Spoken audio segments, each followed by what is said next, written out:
You've been told you're separate from the divine. That was the first lie. From the moment you could speak, you were handed a story that God was distant, the universe was indifferent, and you were here by accident, just a body moving through time. But somewhere deep inside, that story never quite settled. There was a quiet knowing you couldn't explain, a pull toward something ancient, something true, not religion, not dogma, something older than both, something that whispered in symbols, in synchronicities, in silence. That whisper was Hermeticism. For centuries, these teachings were hidden in plain sight, woven into sacred texts, etched into stone, encrypted in myth, not because they were irrelevant, but because they were dangerous. Because once you understand how reality really works, no one can control you again. This isn't about belief, it's about knowing, and the keys have always been within reach. Before there were churches or temples, before organized religion claimed ownership of the divine, there were teachings, passed quietly from teacher to student, hidden in symbols, stories, and silence. These weren't dogmas to be memorized, but living truths meant to be realized. Hermeticism is one of the oldest surviving paths to those truths. Its roots reach back to ancient Egypt, to Thoth, the god of wisdom, who the Greeks later renamed Hermes Trismegistus. Hermes, the thrice great. Not a man, but a mythic fusion of sage, god, and principle. Hermes became the voice through which esoteric knowledge was recorded, protected, and handed down through the ages. But something happened. As societies grew, so did their desire to control, and knowledge, real knowledge, became dangerous. Empires and institutions learned that if people understood the nature of their own consciousness, their own creative power, they couldn't be governed in the same way. So the teachings weren't just ignored, they were buried, ridiculed, distorted. What once guided the soul inward became fragmented into superstition and secrecy. It wasn't the content of Hermetic wisdom that made it threatening. It was the effect. It shattered illusions. It broke spells. It made rulers unnecessary and priests obsolete. Hermeticism teaches that the divine is not outside of you. It is you, not metaphorically, not symbolically, literally. The all is mind, and you are a fractal of that mind, walking in flesh. Once you internalize this, the fear they rely on to control you begins to fall apart, and that's why they needed to hide it. Today, most people have never heard of the 7 Hermetic principles. Fewer still have studied them, and yet, these principles form the metaphysical operating system behind all mystical traditions. They are the framework behind manifestation, the architecture behind alchemy, and the secret language of ancient symbols scattered across cultures and continents. They are not religious. They're observational truths about how reality functions on both spiritual and material levels. But these laws aren't just for scholars or mystics. They are keys. And when you understand them, you don't just understand the universe, you understand your place within it. These truths have nothing to do with belief systems. Belief can be manipulated, but understanding? That lives deeper. It can't be shaken by fear or silenced by shame. When you begin to see the world through Hermetic eyes, everything changes. Your relationships, your suffering, your sense of purpose. You stop reacting. You start creating. Not just your reality, but yourself. Some truths are too ancient, too raw to survive in public domains like YouTube. That's why we share them in our free newsletter, Insights Academy. Sign up at the link below and get instant access to a limited-time ebook copy of the Kybalion. Because this path isn't about memorizing spiritual quotes or lighting candles on moon phases. It's about reclaiming the sacred technology of your own mind. Hermeticism isn't a belief, it's a system. And systems are meant to be used. Over the next sections, we'll go deeper into the 7 Hermetic principles, not as abstract philosophy, but as living tools. Because once you understand them, you'll begin to sense what the ancient initiates knew all along, that nothing around you is random, and nothing within you is powerless. Everything you see, everything you touch, everything you believe to be real, began in the unseen. Before there was form, there was thought. Before there was action, there was intention. And before there was matter, there was mind. This is the first Hermetic principle, the principle of mentalism. It states that all is mind. The universe itself is a mental projection, not metaphorically, not symbolically, but literally. What we call reality is an emanation of consciousness. You're not a body with a mind. You are a mind experiencing itself through the illusion of form. This isn't just ancient poetry or mystical theory. It's echoed in quantum physics, in consciousness studies, in the strange, unexplainable coincidences we brush off every day. And yet, the principle of mentalism goes deeper than that. It implies that your thoughts are not inside your head. They're the very fabric of your reality. Every belief you hold, every assumption you've inherited, every silent story you repeat to yourself, they aren't just shaping your life. They are your life. But here's the part no one tells you. Your mind isn't really yours until you take it back. From the time you were born, your mental field has been infiltrated, not just by commercials or politics, but by the expectations of your parents, the fears of your teachers, the social rules. No one questions, but everyone obeys. You were handed a mental map of the world before you could even read, and most people never stop to question it. They walk through life inside someone else's projection, mistaking it for their own. The Hermetic masters understood this long ago. They didn't preach dogma. They trained their minds like warriors. They knew the mind was both the prison and the key. What you believe, you become. What you hold in attention, you give power. What you reject without understanding, you repeat without knowing. When the Hermetic texts say, all is mind, they're not suggesting that life is a dream. They're saying you're inside a dream you're partly writing and partly reacting to, until you awaken as the dreamer. Mentalism doesn't mean you can wish things into existence with affirmations. It means your inner state sets the blueprint for your outer experience. Think of your mind as the projector and the world as the screen. If the picture looks broken, distorted, or painful, changing the screen won't help. You have to go back to the real. You have to examine the beliefs, fears, and assumptions that live behind the scenes of your thoughts. That's where your power is. Not in controlling outcomes, but in mastering the source from which all outcomes flow. You may not have chosen the first thoughts you were programmed with, but you can choose the next ones. You can clear the clutter and choose clarity. You can question your reactions, not just obey them. And you can reframe your reality by recognizing it for what it really is, a living mirror of your mental state. Every limitation you feel, every pattern you repeat, every block you hit, it's not just happening to you, it's arising through you. And when you understand that, the rules of your life begin to dissolve. To live this principle is to become sovereign. It means no longer outsourcing your sense of self to external validation, no longer reacting to the world as if it holds your meaning hostage. When you remember that the all is mind, and that you are of the all, you stop begging for power. You realize you were it the whole time. You've seen the phrase before, as above, so below. It's been stitched into memes, quoted in movies, whispered in spiritual circles. But few understand the depth of what it truly means. It's not a poetic catchphrase.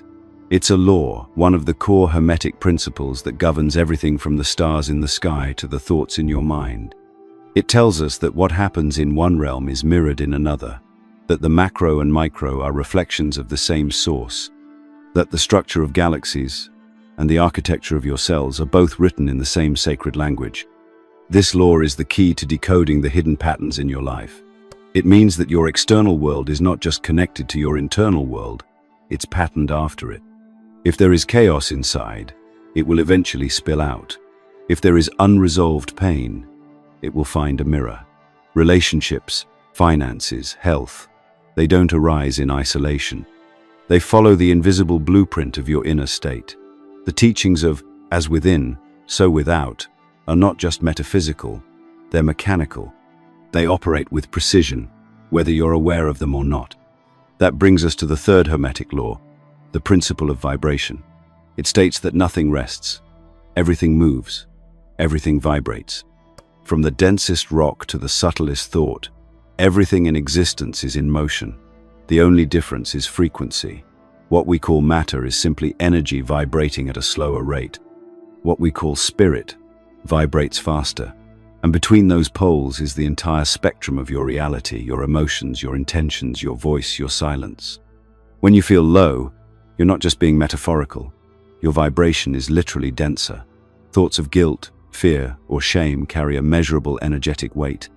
On the other end, love, clarity, and joy vibrate higher and more fluidly. These states aren't just emotional, they're magnetic. They attract circumstances, people, and patterns that match their frequency. The universe doesn't respond to what you want, it responds to what you are. And what you are is what you vibrate. So what happens when you combine these two laws? You realize that you're not at the mercy of the world around you, you're in dialogue with it. Every time you shift your inner state, you send out a new broadcast. Every time you raise your vibration, the below begins to reflect the above. You no longer feel like a victim of chance. You begin to see the mechanics behind what others call synchronicity or manifestation. You start noticing the way your thoughts align with encounters, the way your mood shapes the day, the way your beliefs quietly bend reality. But don't confuse this with spiritual bypassing. Raising your vibration doesn't mean ignoring pain. It means transmuting it. It means recognizing it as dense energy waiting to be moved, alchemized, elevated. This is the heart of Hermetic practice. Not escape, but engagement. Not denial, but transformation. Every thought is a tuning fork. Every emotion, a frequency. The question is not whether you're vibrating, but what signal you're sending, and whether you're aware of it. Most people live reactively. They wait for circumstances to improve before they allow themselves to feel better. But that's not how the law works. The vibration comes first. The result follows. It's not a reward. It's a reflection. So if you're constantly attracting chaos, drama, or stagnation, don't look outward. Look inward. Adjust the frequency. Change the station. Recalibrate. Once you accept that everything vibrates and that what's above is mirrored below, you stop playing small. You stop outsourcing your power. You realize that energy is the only true currency. And once you learn to manage it consciously, life stops feeling random. It becomes aligned, intentional, electric, alive. You've been taught to see the world in opposites, good and evil, light and dark, success and failure, life and death. But what if that's the trap? What if the greatest illusion you've ever swallowed is the idea that opposites are in conflict, when in truth, they are two ends of the same thread? The fourth Hermetic principle, the law of polarity, reveals this deception for what it is. It teaches that all things exist on a spectrum, and that what seems like opposition is actually degrees of the same essence. There is no absolute cold, only varying degrees of heat. No total stillness, only slower movement. No pure hatred, only absence of love. This principle breaks the binary spell we've all been cast under. When you label something as good or bad, right or wrong, you split reality into pieces. You place yourself in a constant state of judgment and resistance. You start fighting shadows. The Hermetic masters understood that polarity was not a war, it was a dance. And if you could rise above the illusion of extremes, you'd stop being dragged back and forth by the pendulum of perception. That's where the fifth law comes in, the principle of rhythm. It states that everything flows, in and out. Everything rises and falls. The tides, the seasons, your energy levels, your emotions, all move according to rhythm. And the swing of the pendulum to the right is matched by the swing to the left. If you rise high, you will fall low. If you chase extreme pleasure, you will meet proportionate pain. If you live for highs, you must accept the crash that follows. But here's the key Hermetic insight. While rhythm governs all, the adept can rise above its influence. Just as a person can step out of the current and watch the river without being swept away, You can observe the rhythm of life without being emotionally hijacked by it. This is not about detachment. It's about mastery. Most people live inside the swing, reacting to its motion without knowing it exists. They celebrate the high, despair in the low, and never question the cycle. But the Hermetic path trains you to anticipate it, understand it, and eventually transcend it. When you feel overwhelmed, reactive, or emotionally flooded, pause.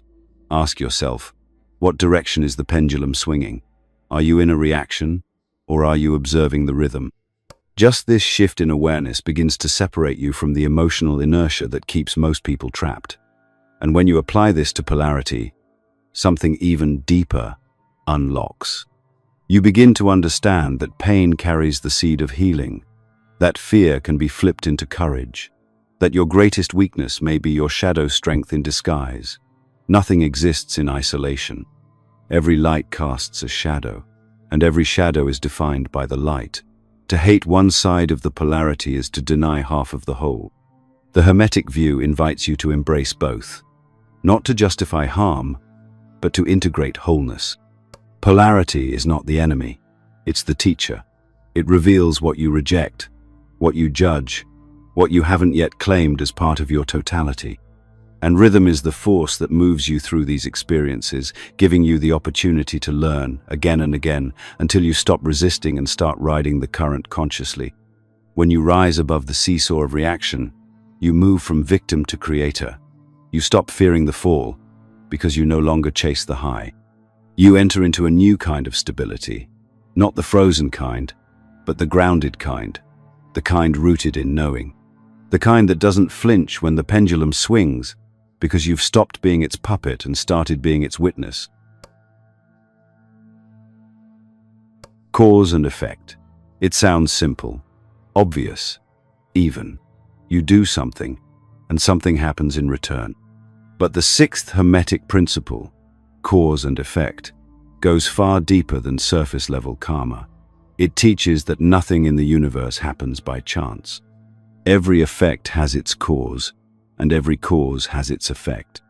The world is not a series of disconnected accidents. It's a precise chain of energetic reactions, playing out according to laws that most people are too distracted to see. What you experience today is the delayed echo of past thoughts, intentions, and actions. Not just yours, but collective ones. Everything is connected in a web so intricate that the average mind shrinks from it, opting instead for the illusion of randomness. But randomness is a comfort for the disempowered. It makes you feel better about being out of control. Hermeticism offers no such comfort. It offers something far more terrifying and liberating: accountability. Not moral judgment, not guilt, but pure cause and effect. What you plant grows. What you think expands. What you do ripples. This principle removes the illusion of coincidence. It reminds you that your life is not something happening to you. It's something you've been unconsciously creating all along. And once you start to see the chain, you can interrupt it. You can start new causes. You can change direction. You can stop reacting and start initiating. This is how the Hermetic initiate begins to live deliberately, not to avoid pain or chase rewards, but to walk with eyes open, aware of the seeds being sown in every moment. Then comes the most misunderstood principle of them all, the law of gender. Not physical gender, not social identity, but the metaphysical truth that all creation requires two forces, the masculine and the feminine. This law is not about people, it's about energy. It states that within everything, within you, there are two polarities. The masculine, active, focused, directive. The feminine, receptive, intuitive, creative. Both are necessary, both are sacred, and both are deeply out of balance in the world today. Modern culture worships the masculine force, doing, achieving, pushing, controlling, while dismissing the feminine as passive, weak, or secondary. But that's not how creation works. Nothing is born from force alone. Nothing manifests without a womb of receptivity. You can visualize all you want, affirm all day long, grind and hustle and force your will into the world. But if there's no space to receive, nothing will take root. The masculine may plant the seed, but the feminine nurtures it into form. This isn't a spiritual metaphor, it's energetic architecture. Every act of creation, from a business idea to a child, follows this pattern. And when your inner masculine and feminine are in conflict, your manifestations stall. You overwork and under-receive. You chase and never attract. You seek results, but ignore intuition. You try to think your way to transformation, forgetting that the soul speaks in feeling, not logic. The Hermetic path is about integration, not balance as in 50-50, but alignment, knowing when to act and when to allow, when to speak and when to listen, when to drive forward and when to pull back. When your inner polarities are harmonized, you become a vessel for conscious creation. You stop fighting your own nature. You stop projecting your unclaimed energies onto others, and you begin to embody what alchemists called the divine androgyny, not genderless, but whole. Cause and effect gives you responsibility. Gender gives you the power to birth something new. Together, they remind you that you are not here to merely experience life, you're here to shape it, using the tools of your own consciousness. Your thoughts are causes. Your choices are seeds. Your inner union is the sacred fire that makes all things possible. You've seen them before, even if you didn't know what they meant. A snake eating its own tail, a winged staff with two serpents wrapped around it, a geometric shape that looks like two circles merging in sacred symmetry.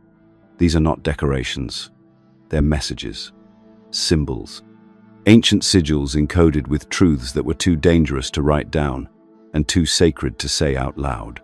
The Hermetic tradition didn't just pass down teachings, it passed down an entire language, and it wasn't spoken, it was seen. The Ouroboros, the serpent devouring its own tail, is one of the oldest symbols on Earth. It appears in Egyptian tombs, Greek manuscripts, and Gnostic scrolls. It represents eternity, yes, but more importantly, it symbolizes self-renewal, the endless cycle of death and rebirth. It is the soul devouring its illusions. It is consciousness collapsing back into itself, only to emerge transformed. The alchemists used it not to decorate their work, but to warn, this path is not linear. You will return to yourself over and over, burning away the false until only essence remains. Then there's the caduceus, often confused with the medical symbol. Two snakes winding around a central staff, wings at the top. It's the key to inner alchemy. The snakes represent duality, masculine and feminine, sun and moon, logic and emotion. The staff is the spine. The wings are consciousness. This is the map of Kundalini, the rising of life force energy from the base of your being up to the crown. But it's not just about energy. It's about integration. The serpents don't fight. They dance. And only in that dance does true healing and expansion occur.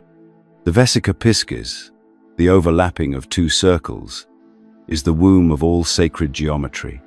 It's found in cathedral windows, temple ceilings, and hidden in the diagrams of occult manuscripts. It represents the intersection of the material and the spiritual, the merging of duality into oneness, and at the center of that overlap, creation. Every mandala, every flower of life, every spiraling pattern of a seashell, each one reflects the same truth. There is an underlying structure to reality, and it's not chaos, it's intelligence. Divine intelligence, expressed through shape, proportion, and symmetry. These symbols aren't meant to be worshipped, they're meant to be activated. When you look at them with understanding, they bypass language and speak directly to the subconscious. They don't teach by telling, they teach by reminding. That's why they show up across all cultures, from the Aztecs to the Egyptians, the Greeks to the Celts. Different names, same essence, because Hermeticism was never local. It was universal, the same truth, whispering through different tongues. Even mythology carries this code. Isis and Osiris, Hermes and Aphrodite, Christ and Mary Magdalene. These stories were never just history or myth. They were allegories for transformation. Osiris dismembered and resurrected. That's the ego breaking down so the soul can rise. Hermes guiding souls to the underworld. That's the conscious mind descending to retrieve the lost parts of itself. Myth isn't fiction, it's encoded instruction. Religious texts, too, carry traces of Hermetic wisdom, not in what they preach, but in what they conceal. The creation story, mentalism, in disguise. Let there be light, the spoken word as the first act of creation. The flood, a symbolic cleansing of the unconscious. The resurrection, a metaphor for the alchemical rebirth after ego death. When you read these stories literally, you miss the point. When you read them symbolically, you begin to see the patterns everywhere. The Hermetic path isn't about adding more information. It's about seeing what's always been there, right in front of you, in the shapes of architecture, in the patterns of nature, in the structure of your own mind. You begin to understand that the world itself is scripture, and symbols are the verses. And the moment you learn to read this language, reality starts to speak back. Most people think of alchemy as a failed science, an outdated quest to turn lead into gold, an ancient obsession with wealth and immortality. But that idea was a decoy, a story spread to distract the uninitiated. The real alchemists weren't trying to transform metal, they were trying to transform themselves. The great work wasn't a physical process, it was a spiritual one.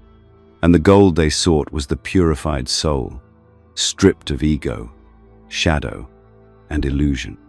To walk the Hermetic path is to become your own alchemist. It's to recognize that every painful moment, every challenge, every loss is raw material. You are the lead, the heavy, dense version of yourself shaped by fear, habit, and unconscious programming. And the great work is the fire that purifies it, not by avoiding the flame, but by entering it, by allowing the friction of life to burn away everything that isn't essential, until only essence remains. The stages of alchemy were never just chemical, they were psychological. The first is nigredo, the blackening. This is the descent, the breakdown, the void. It's when the structures you built your identity on begin to collapse, when relationships fall apart, when careers no longer make sense, when the mask begins to crack. It feels like death because something is dying, your false self. Most people run from this stage. The Hermetic path invites you to stay, to watch, to let the illusion rot, so truth can rise. Then comes albedo, the whitening, the light after the darkness, the clarity that emerges when you stop fighting your own transformation. It's when you begin to see yourself not through the eyes of fear or approval, but through the eyes of truth. You reconnect with intuition, with stillness, with the forgotten knowing that was buried beneath performance and pretense. This stage isn't about achievement, it's about purification, shedding layers, letting go. And finally, rubedo, the reddening, the integration. This is where the alchemist becomes the philosopher's stone, not because they found something, but because they became something, whole, embodied, real, no longer seeking power outside themselves, because they now recognize it within. This is the true gold. Not fame, not perfection, presence, power, peace. But none of this happens without friction. The fire is essential. That's why the Hermetic teachings were hidden behind allegory and symbol, because if they were taken literally, their power would be lost. Alchemy is not just theory, it's a way of living, a lens through which you see every moment of discomfort as an invitation to evolve, every trigger as a torch, every breakdown as a blueprint. When you stop resisting your own unraveling, you begin the real work. This is what the great work asks of you, not to become something new, but to remember who you've always been underneath the noise. It's not about spiritual bypassing or pretending to be above it all. It's about diving deep into the unconscious and returning with the parts of you that were exiled, shamed, or silenced. It's about integration. The alchemist doesn't kill the ego, they train it, temper it, fuse it with the soul's intent. You were never meant to be perfect. You were meant to be whole. And Hermetic alchemy offers you a path to that wholeness, not through escape, but through engagement, through presence, through fire. Every shadow you face, every pattern you break, every illusion you dissolve is part of your work. Not someday, not after enlightenment. Now, at this moment, in this breath. The laboratory is your life. The process is sacred, and you are the vessel, the fire, and the gold, all at once. You don't need robes, incense, or candlelit rituals to live the Hermetic path. You don't need to retreat to a mountain or chant ancient phrases in forgotten languages. The real initiation doesn't happen in temples. It happens in traffic, in arguments, in moments of silence between distractions. It happens when your ego wants to react, and you choose presence instead. When you're caught in a storm of chaos, and you remember the principle of rhythm, when life presses on your shadow, and instead of running, you lean in. That's the great work. Not escaping the world, but transforming the way you walk through it. Living hermetically means you begin to see everything as symbolic, not in a paranoid or mystical way, but in a deeply grounded way. You understand that patterns are not accidents, they're feedback. If the same situation keeps appearing, it's not punishment, it's a mirror. If the same type of person keeps triggering you, they're not the enemy. They're a reflection of something you haven't integrated. Life becomes your teacher. Every moment, a lesson. Every challenge, a glyph. The Hermetic path asks you to observe before you react, to question before you assume, to create space between impulse and action. That space is where the alchemy happens. It's where old patterns die and new ones are born. It's where you stop being a passenger in your own life and become a conscious participant in your evolution. That doesn't mean you'll float through existence with a gentle smile and spiritual cliches. It means you'll feel everything more deeply but respond from a deeper place. In practice, it's simple, not always easy, but simple. You wake up and check your thoughts, not your phone. You notice the quality of your speech. Are your words building or breaking? Are they aligned or automated? You become aware of the energy behind your actions, not just what you do, but why. You treat your attention like currency, spending it wisely. You simplify where you've been complicating. You question where you've been obeying. You act where you've been avoiding. You bring sacredness to the mundane. Washing dishes becomes a meditation on repetition and rhythm. Conversations become rituals of connection. Rest becomes reverence. Even your job, no matter how mechanical it seems, becomes an opportunity to observe polarity, vibration, and cause and effect in motion. This is how Hermeticism lives, not in the pages of dusty texts, but in the way you live your Monday morning. And as you embody these principles, you begin to change what you attract. You vibrate differently, so you pull in different experiences. You think differently, so you make different choices. You hold yourself differently, so you're met with different reflections. You're no longer in survival mode, reacting from scripts you didn't write. You're rewriting them, in real time, with real consequences. The world will still try to pull you back into sleep, back into distraction, division, noise. But the moment you've seen the pattern, you can't unsee it. The moment you've felt the stillness underneath the chaos, you know it's there, always waiting, always inviting you to come back. Living the Hermetic path is not about perfection. It's about remembering, again and again, when you forget, until remembering becomes your nature. And if you've made it this far, you already feel the shift. Don't miss out. Subscribe to Insights Academy now. We go deeper into what can't be said publicly, and for a limited time, you'll receive a free digital copy of the Kybalion to keep your journey going. You are not just a mind or a body. You are a field of awareness with the power to shape timelines, to dissolve illusions, and to bring the sacred back into the ordinary. You don't need another guru. You don't need another label. You just need to begin where you are, because the real initiation has already started, and the only thing left to do is live it. There's a moment on the Hermetic path where everything slows down, not because life stops challenging you, but because you stop resisting what it's trying to show you. You stop searching for answers in other people's voices. You stop trying to manifest your way out of discomfort. You start listening, really listening, to yourself, to your patterns, to the intelligence behind every synchronicity and symbol that's been following you your whole life. And in that quiet, you realize something you were never supposed to find out. You were never separate from the divine. You were it all along. All the ancient teachings, the laws, the symbols, the myths, they weren't meant to add more weight to your belief system. They were meant to strip it away, to reveal what was underneath the whole time.